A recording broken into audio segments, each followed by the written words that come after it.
오늘 하나님께서 우리에게 주신 말씀은 시편 23편 1절에서 6절까지의 말씀입니다.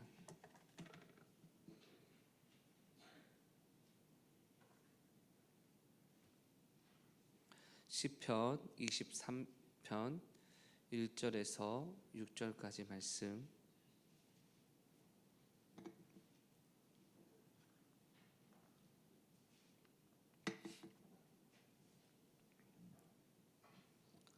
우리 다 같이 말씀 합독하시겠습니다. 여호와는 나의 목자시니 내게 부족함이 없으리로다. 그가 나를 푸른 풀밭에 누이시며 쉴 만한 물가로 인도하시는도다. 내 영혼을 소생시키시고 자기 이름을 위하여 의의 길로 인도하시는도다. 내가 사망의 음침한 골짜기로 다닐지라도 해를 두려워하지 않을 것은 주께서 나와 함께 하심이라. 주의 지팡이와 막대기가 나를 안위하시나이다. 주께서 내 원수의 목전에서 내게 상을 차려주시고 기름을 내 머리에 부으셨으니 내 잔이 넘치나이다. 내 평생의 선하심과 인자하심이 반드시 나를 따르리니 내가 여호와의 집에 영원히 살리로다. 아멘. 우리 옆 사람에게 인사하겠습니다. 하나님이 당신을 사랑하십니다. 여러분, 하나님께서 우리를 사랑하셔서 오늘도 이 예배 자리에 불러주심을 믿습니다. 여러분, 우리는 지난주에 선하신 목자 되신 예수님께서 우리에게 푸른 초장과 쉴만한 물가로 인도해 주셔서 우리의 영혼과 육체를 회복시켜 주시고 늘 풍성하고 부족함 없는 삶으로 인도해 주신다는 말씀을 함께 은혜를 받았습니다. 여러분, 그런데 이제 그 이후의 내용을 좀 보시면 언제나 우리가 이렇게 예수님의 은혜 가운데 푸른 초장과 쉴만한 물가만 경험하면 참 좋겠는데요, 인생 가운데 그렇지 못할 때도 분명히 있다라는 분명하게 이야기를 합니다.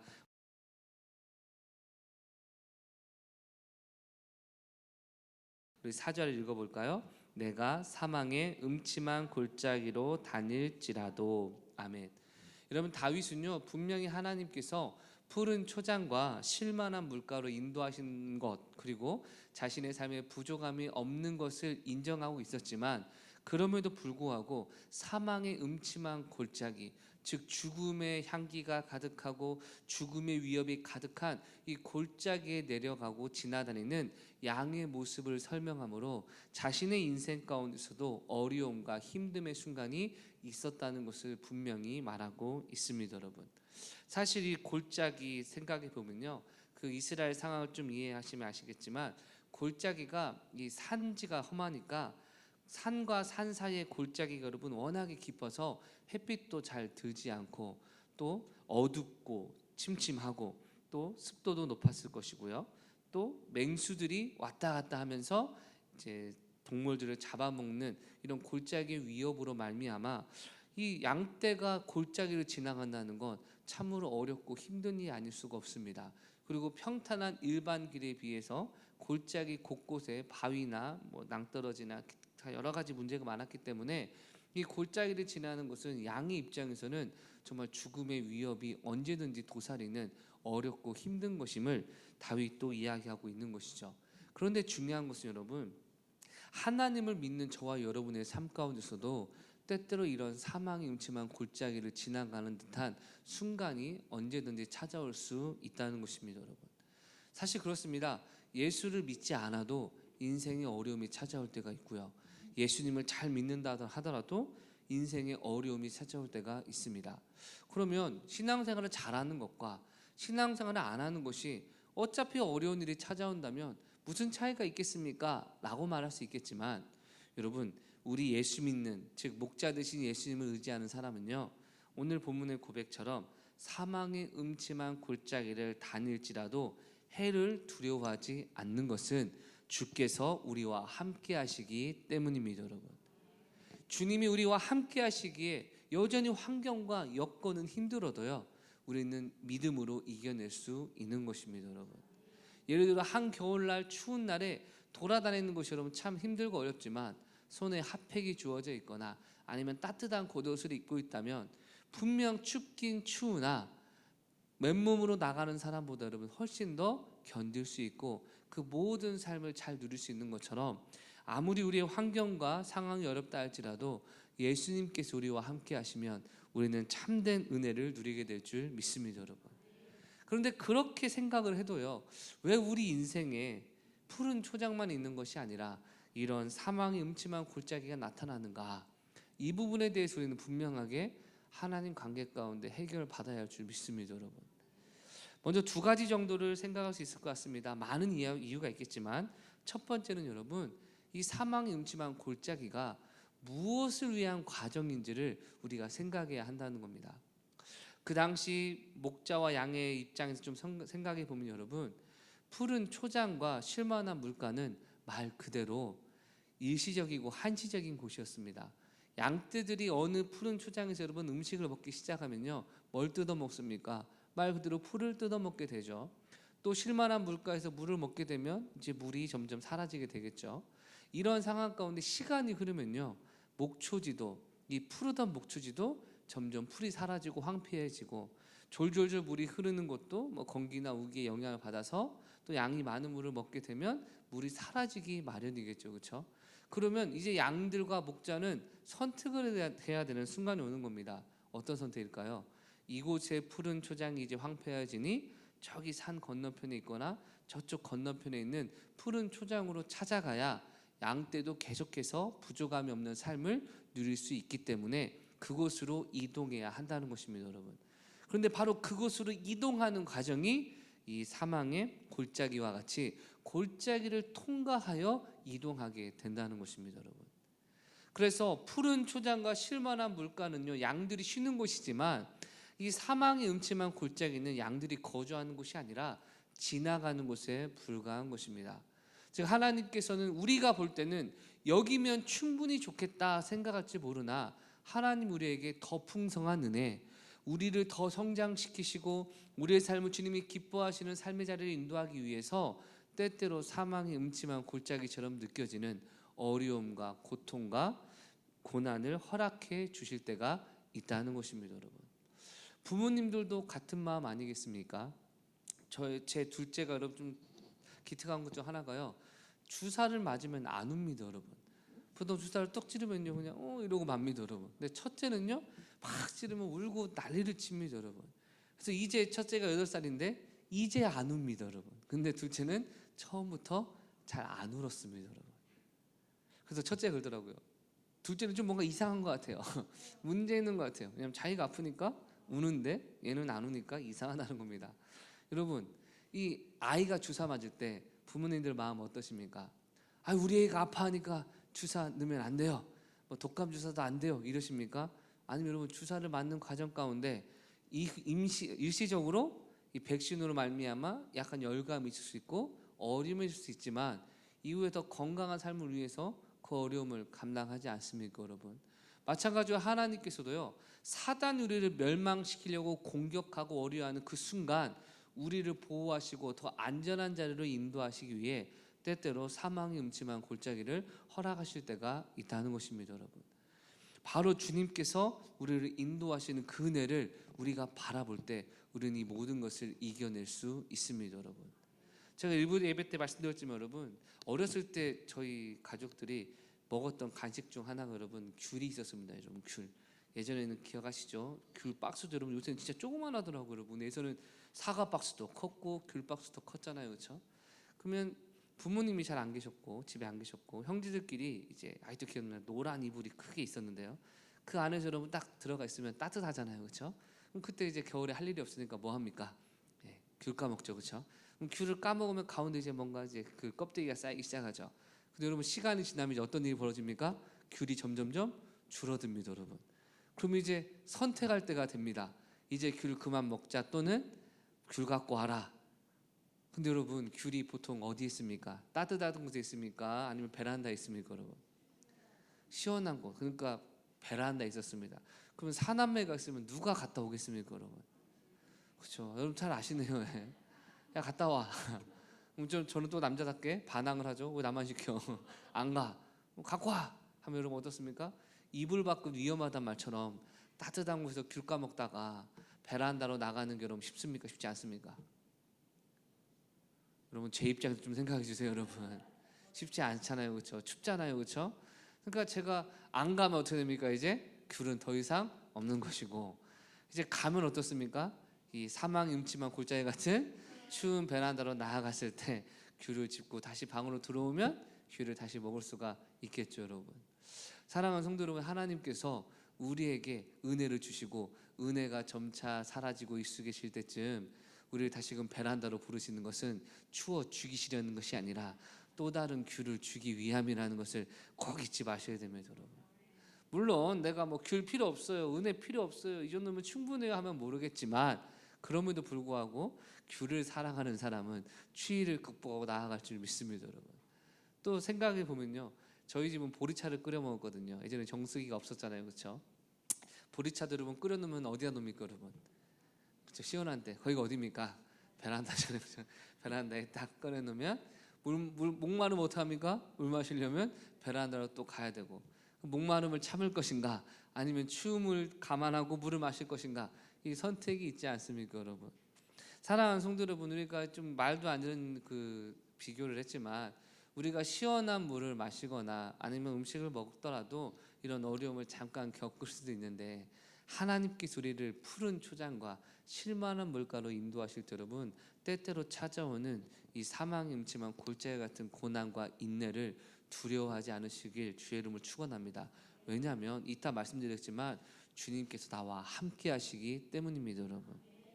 두 번째는요, 주님께서 나와 함께 하시다라는 이 은혜를 알게 하시기 위해 때때로 목자 되신 주님이 우리를 훈련시키시고 우리의 믿음을 테스트한다는 사실을 잊지 않으시길 주의 이름으로 축원합니다, 여러분. 부모님이 자녀에게 아낌없이 다 주지만 여러분, 때때로 이 자녀가 정말 부모님의 은혜를 알고 있고 감사하고 있는지를 점검하는 마음, 여러분 저만 갖고 있는 겁니까? 여러분도 가지고 있습니까? 우리 아들은요, 저한테 아주 ATM기로 여겨요. 그래서 제가 정말 돈을 많이 벌 예정입니다, 이런 부모님 별로 안 계시잖아요, 그렇죠?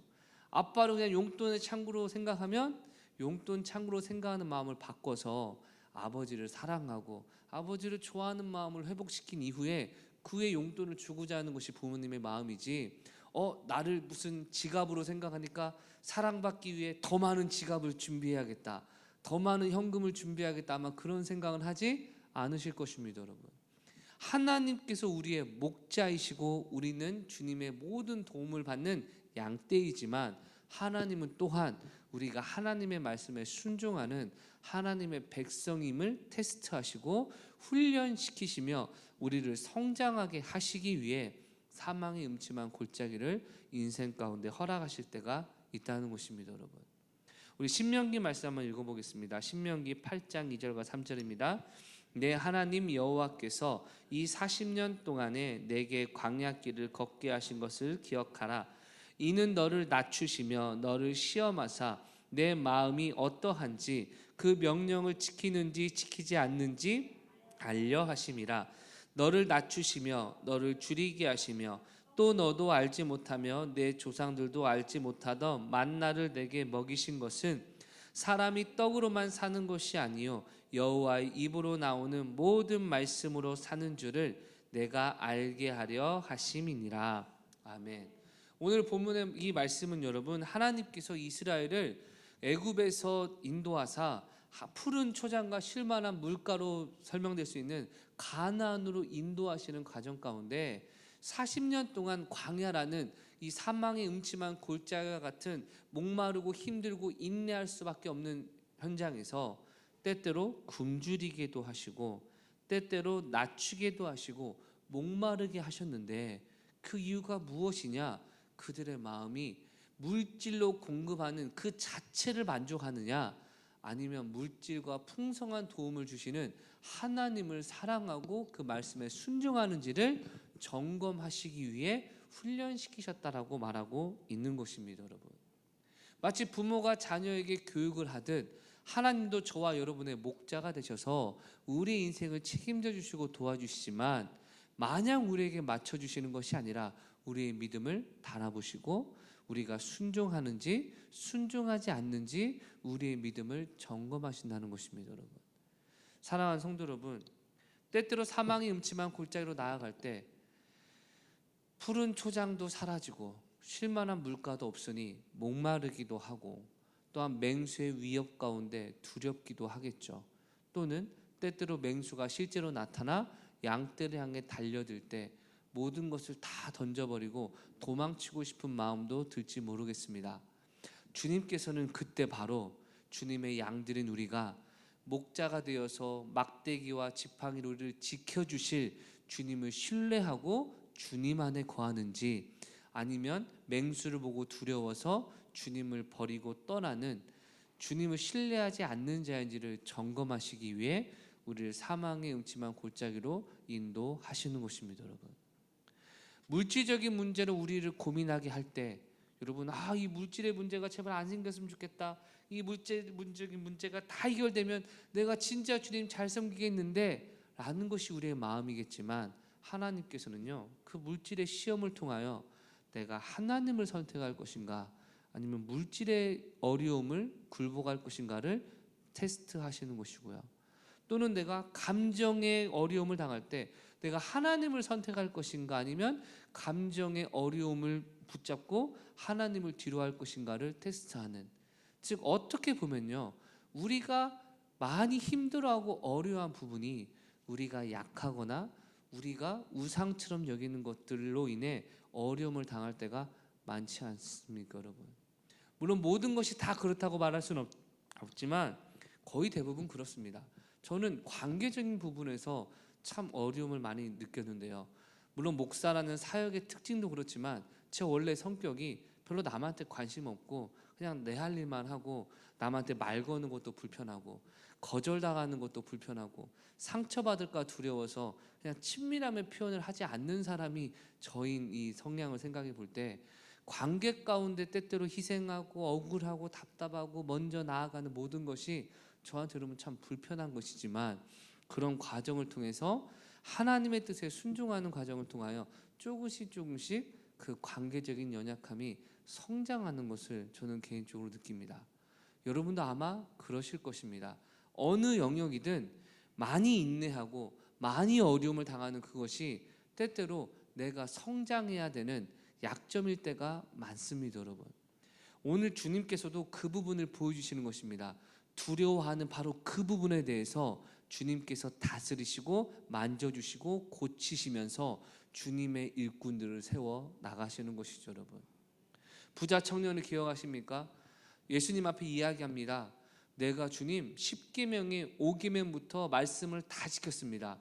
여러분, 사실 이것은요, 10계명의 1절부터 4절까지는 하나님과 우리의 관계고 5절부터 10절은 사람과의 관계인데 5절부터 10절까지의 말씀을 다 지켰다는 건 여러분, 말 그대로 사람과의 관계에서 거의 완전하다라고 할 만큼 성숙하고 뛰어난 사람이었다는 것을 증명하는 것인데, 그의 훌륭함에 대해서 주님이 인정하시며 한마디를 더 하시죠. 네가 여전히 약점으로 여기고 네가 여전히 소중히 여기는 물질적인 부분을 내려놓고 나를 따르라.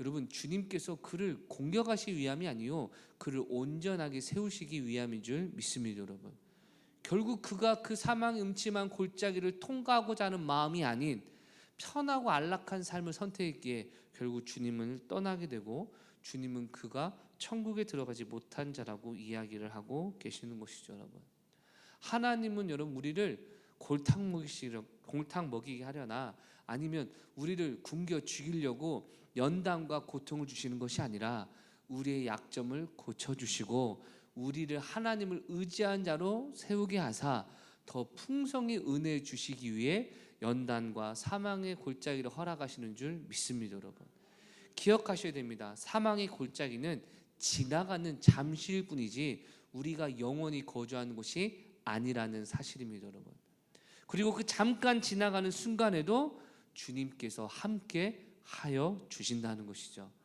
때때로 나 혼자 힘들고 나 혼자 어려울 때는 여러분 낙심이 찾아오지만 누군가와 함께 있다는 게 위로가 될 때가 있는데, 하물며 나를 사랑하시는 예수께서 지금 나와 함께 하신다는 것, 이 고통의 순간에도 함께 하신다는 것은 우리에게 참으로 위로가 되는 줄 믿습니다. 여러분, 그래서 어떻게 지키시냐 봤더니 4절 후반절에요, 주의 지팡이와 막대기가 나를 안위하시나이다 라고 이야기하고 있습니다. 여러분, 이 막대기와 지팡이는 뭐 따로 구분하기보다는 같은 용도입니다. 막대기도 되고 지팡이도 되는데 이게 바로 맹수로부터 양떼를 보호하는 목자의 무기였습니다, 여러분. 그러니까 양의 입장에서 맹수의 위협이 나를 찾아올 수 있어서 내가 위험할 수 있겠다라는 두려움이 들더라도 지금 나와 함께 있는 목자가 커다란 지팡이와 막대기를 들고 있는 모습을 볼 때 어떤 안심이 찾아올 수 있는 겁니까? 목자가 이 무기를 가지고 나를 확실히 지켜줄 것이다 라는 것을 보여주고요. 실제로 맹수가 나타나면 그 막대기를 들고 양떼를 지키기 위해 목숨을 다해 싸우는 목자의 이미지도 오늘 본문을 통해 보여주고 있습니다, 여러분. 마치 2절과 3절에서 목자가 양들에게 풍족한 먹이와 안전을 제공해 주는 것처럼 하나님께서는 실제적이고 구체적인 우리의 필요를 채워주시는 하나님의 은혜를 쉴만한 물가와 푸른 초장으로 설명해 주고 계십니다. 그리고 오늘 본문에서는 이에 그치지 않고 양떼를 위해 목숨을 걸고 양을 위해 싸우는 책임지고 위로하고 보호하는 어떤 강한 군사로서의 목자의 모습을 우리에게 제시하고 있는 것입니다, 여러분. 때때로 신앙생활 하다 보면 이쪽인 영역은 하나님이 도와주시는데 이쪽 영역은 하나님이 못 도와줄 수 있다라는 이런 믿음 아닌 의심이 찾아올 때가 있지 않습니까? 여러분, 오늘 시편 23편은 말하는 겁니다. 이러한 영역이든 저러한 영역이든 하나님께서 물샐 틈 없이 저와 여러분을 지켜주고 계신다는 것입니다, 여러분. 그래서 이러한 은혜를 받은 다윗은 어떤 고백을 합니까? 5절입니다. 주께서 내 원수의 목전에서 내게 상을 차려주시고 기름을 내 머리에 부으셨으니 내 잔이 넘치나이다. 아멘. 우리가 생각할 때는요, 모든 원수가 전부 사라지고 난 이후에야 하나님이 차려주시는 풍성한 식탁의 교제와 안식을 누릴 수 있을 거라고 생각을 하는데, 지금 다윗이 그리고 있는 이미지는 뭡니까? 원수의 눈앞에서 하나님 우리에게 상을 베풀어 주신다는 것입니다. 이것은 두 가지를 의미하겠죠. 원수들 앞에서 우리에게 상을 베푸심으로 원수를 부끄럽게 하고 우리에게 영광스러운 은혜를 주시는 것과 동시에 아직 원수와의 전쟁이 끝나지 않았음에도 불구하고 주님께서 우리에게 상을 베풀어 주시는 축복을 약속하고 있다는 것입니다, 여러분. 이 문제가 해결돼서야 하나님 은혜를 받겠구나. 이 부분이 해결되고 나서야 내가 행복할 수 있겠구나라는 의심이 들 때마다 여러분, 여전히 힘들고 어려운 상황 가운데서도 하나님은 우리에게 은혜를 베풀어 주시고 상을 주시는 분이심을 잊지 않으시길 주의 이름으로 축원합니다, 여러분. 그래서 이러한 선하신 목자의 은혜를 받은 다윗은 마지막 6절에 이렇게 고백합니다. 합독하시겠습니다. 내 평생에 선하심과 인자하심이 반드시 나를 따르리니 내가 여호와의 집에 영원히 살리로다. 아멘.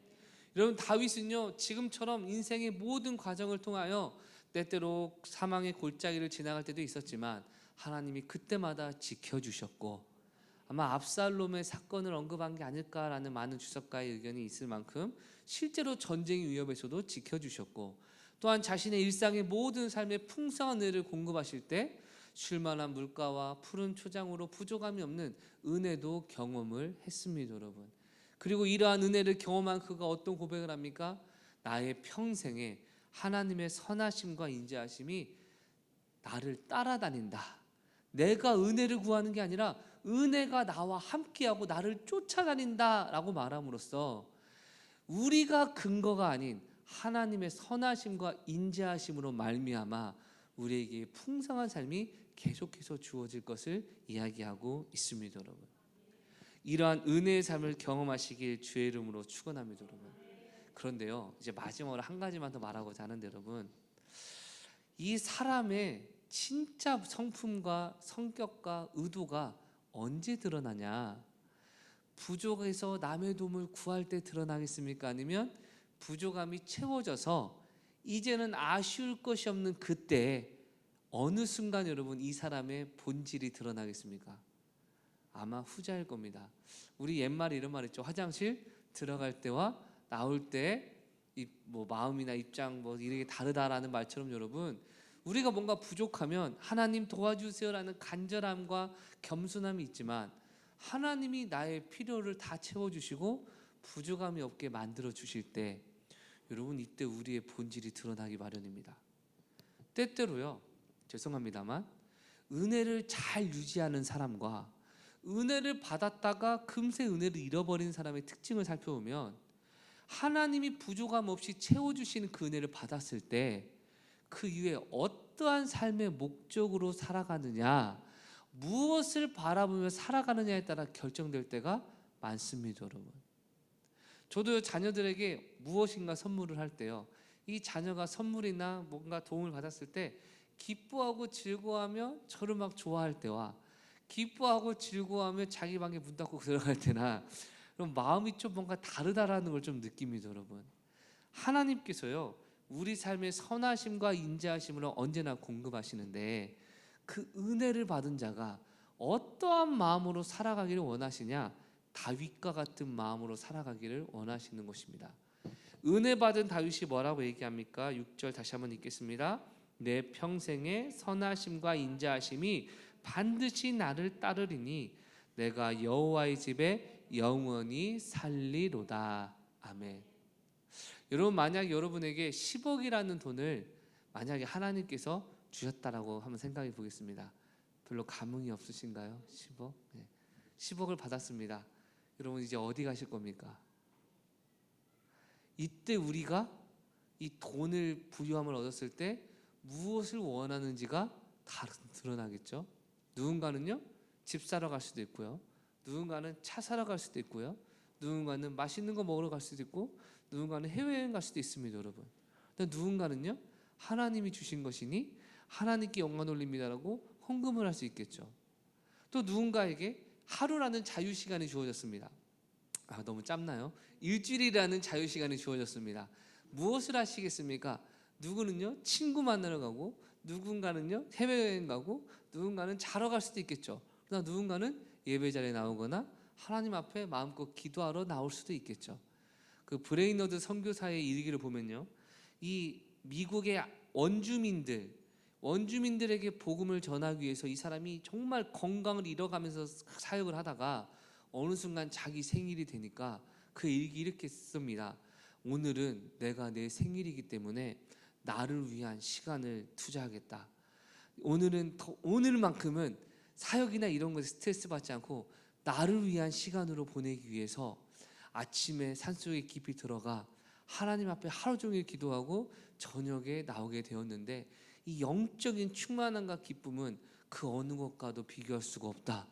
여러분, 이것이 그 일기였습니다. 여러분, 하루라는 시간이 지어졌을 때 사역하느라 힘들고 기도하느라 힘드니까 오늘은 시작 아니라 그에게 있어서 진짜 소망은 하나님 앞에 다른 것 내려놓고 주님과 나 사이의 친밀한 은혜의 교제의 기도가 그에게 축복이었기에 그는 자기를 위한 선물로 그렇게 했다는 것입니다. 여러분, 아마 다윗도 이러한 마음이 아닐까 싶습니다. 선하심과 인자하심이 자신 앞에 풍성하게 이루어지니 이 풍성함을 얻기 위해 세상과 세상의 기쁨을 위해 추구하는 것이 아니라 나는 여호와의 집에 거하기 원합니다. 영원히 여호와의 집에 살 것입니다. 할렐루야. 하나님의 임재와 능력 가운데 떠나지 않는 주님을 살아가는 마음을 고백하고 있는 것이죠. 참으로 은혜를 제대로 누린 사람이고 은혜의 목적을 깨닫고 있었으며 앞으로도 지속적인 은혜를 공급받는 영적인 원리를 깨닫게 된 줄 믿습니다. 여러분, 부잣집 아들이 있다고 가정해 보겠습니다. 아버지가 아들에게 유산을 줍니다. 너에게 아버지가 수백억의 재산이 있는데 일단 너에게 한 5억짜리 상가를 한 채 주겠다. 여러분, 이 5억짜리 상가를 받은 아들이 여러분 한 달 뒤에 깨닫게 됩니다. 이야, 이 5억짜리 상가가 진짜 좋은 거구나. 여러분, 이 아들의 그 다음 선택이 무엇이었을까요? 이제 5억짜리 상가를 얻었으니 아버지의 말을 듣지 않고 독립하겠다. 또는 이 5억짜리 돈을 준 아버지에게 영원히 붙어서 더 많이 은혜를 누리리라. 여러분, 어떤 거 선택하시겠습니까? 우리랑 상관없는 예화인 건 아는데 여러분, 어떤 게 지혜롭습니까? 후자잖아요. 여러분, 다윗이 그 지혜로움을 알고 있었다는 겁니다. 사랑하는 성도 여러분, 우리의 기도가 응답돼서 물질이 좀 증가되고 자녀가 잘 되고 우리 삶이 잘 되면 우리가 더 지혜롭게 사는 방법이 무엇입니까? 여호와의 집에 더욱더 가까이 가고 더 하나님의 은혜와 사랑을 사모할 때 하나님이 생명을 주시고 풍성히 주시되 더 풍성하게 주신다고 약속하고 계시는 것이죠, 여러분. 그러나 저를 비롯해서 우리가 때때로 영적으로 교만해지면요, 하나님이 주신 은혜를 유지하는 데 급급하여서 이 은혜를 주신 하나님을 바라보지 않고 나의 힘과 노력으로 행복을 추구하는 잘못된 삶을 살아갈 수 있습니다. 오해하지 마세요. 행복을 추구하는 게 잘못이 아니라 하나님이 공급하신 행복이라면 하나님 안에 살아갈 때 더 큰 행복이 누려질 줄 믿습니다, 여러분. 그래서 여러분, 영원히 여호와의 집에 산다는 것, 오늘날의 여호와의 집이 어디겠습니까? 주님의 몸된 교회입니다, 여러분. 이 교회 건물을 말하는 것이 아니라 우리 교회 구성원으로 교회 안에서 함께 교제하고 함께 예배하고 함께 셀모임하고 기도하는 이 친밀한 교제가 하나님의 은혜를 받은 자로서 더욱더 누리고 싶고 더욱더 가까이 하고 주님의 뜻 가운데 누리고 싶은 은혜의 소망으로 변화되어 간다는 것입니다, 여러분. 그래서 두 날개 프로세스에서 세 가지를 강조하죠. 첫 번째는 여러분, 가치관의 변화를 강조합니다. 이 말은 무슨 말이냐? 하나님의 은혜를 받는 사람은요, 이 세상에서 잘 먹고 잘 사는 것이 행복이 아니라 예수 안에 축복받고 은혜 받는 것이 진짜 행복이라는 하나님 나라의 가치관으로 변화되는 것입니다, 여러분. 제가 지난번 말씀드렸지만요, 만약 저한테 200억을 딱 주고 대신 앞으로 신앙생활 하지 말아라 라고 한다면 제 마음이 어떨 것 같습니까, 여러분? 제가 한번 생각해 봤거든요. 아무리 봐도 손해더라고요, 여러분. 아니, 목사님 200억의 가치를 몰라서 그래요. 아니, 여러분, 제가 이제 40 오늘로 4인가 되는데 여러분 5인가 헷갈리네요. 어쨌든 이제 별로 안 셉니다. 이제 별로 중요시 안 얘기하는데 여러분, 제가 이 나이에 200억을 받아봤자 뭐랍니까? 잠깐 뭔가 하겠죠. 근데 여러분, 그게 과연 저에게 영원한 만족을 줄까요? 아마 자식도 그때부터 여러분 아빠 하면서 아빠를 보지만 뭘 보겠습니까, 여러분? 지갑을 보기 시작할 거고, 제 아내도 여보 하지만 지갑을 보기 시작할 가능성이 충분하지 않겠습니까? 저부터가 저의 정체성과 자신감을 돈으로 생각하기 시작하겠죠. 그러다가 인생의 위협 하나라도 오게 되면 여러분, 돈이 다 해결할 수 있는 게 아니지 않습니까?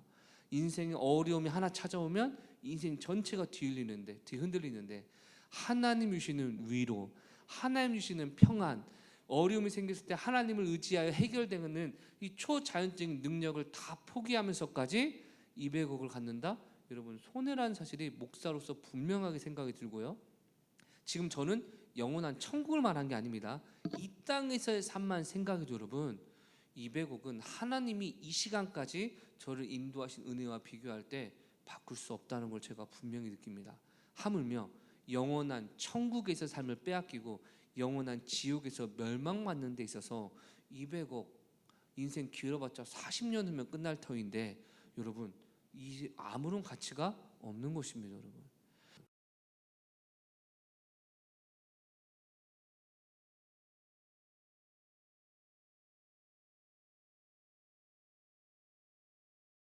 근데 살고 싶은 마음의 열정으로 충만하여져서 날마다 내 생각과 자기 생각을 부인하고 십자가 지는 삶을 살아가기 위해 세워진 질서 가운데 순종하고 하나님의 권위에 인정하는 삶의 훈련이 이루어지게 되고요. 이러한 삶 가운데 더 큰 은혜를 누리게 되면 소속감과 애착심을 누리는 과정으로 변화되어 간다는 겁니다, 여러분. 마치 가정도 비슷한 과정이겠죠. 어린아이가 아버지와 어머니의 사랑과 은혜를 깨닫게 되면 또래 친구들의 가치관이 아닌 부모의 가치관으로 변화되어서 그때부터 부모님의 말에 순종하고 충성하게 될 것이고, 또 그 과정을 통하여 부모님의 말을 들을 때마다 더 좋아지고 더 잘 되는 것을 깨닫고 난 이후에 세상보다는 가정, 부모님이 있는 가정 안에 소속감과 애착심을 느끼는 과정처럼 저와 여러분이 하나님의 집에 몸된 교회 가운데 이러한 은혜를 누리시길 주의 이름으로 축원합니다, 여러분. 그래서 은혜를 많이 받으면요, 교회 사람들이 나의 마음을 알아주고요, 은혜를 많이 받으면요, 교회 사람들이 나의 힘듦을 알아줍니다. 내가 이런 힘든 일이 있어야 할 때 여러분, 눈앞에 있는 교회 사람들이요, 나도 그거 안다라고 공감해 주고요. 내가 기쁜 일이 있을 때 세상 사람들은 질투해도 우리 교회 성도들은 위로해 주고 기뻐하고 자기 일처럼 행복해하는 모습을 은혜 받는 사람들이 경험하게 되는 것이죠, 여러분.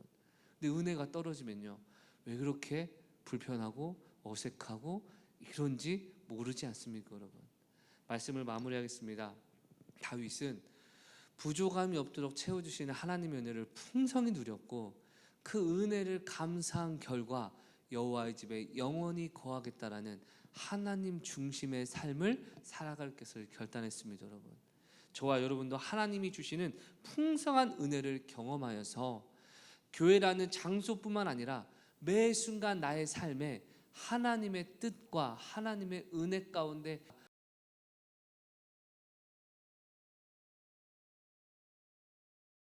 더 행복하고 기쁜 삶의 원리를 깨달으셔서 늘 주님 가운데 충성하시고 주님의 은혜로 행복하시고 모든 문제 해결받으시는 저와 여러분 되시길 주의 이름으로 축원합니다.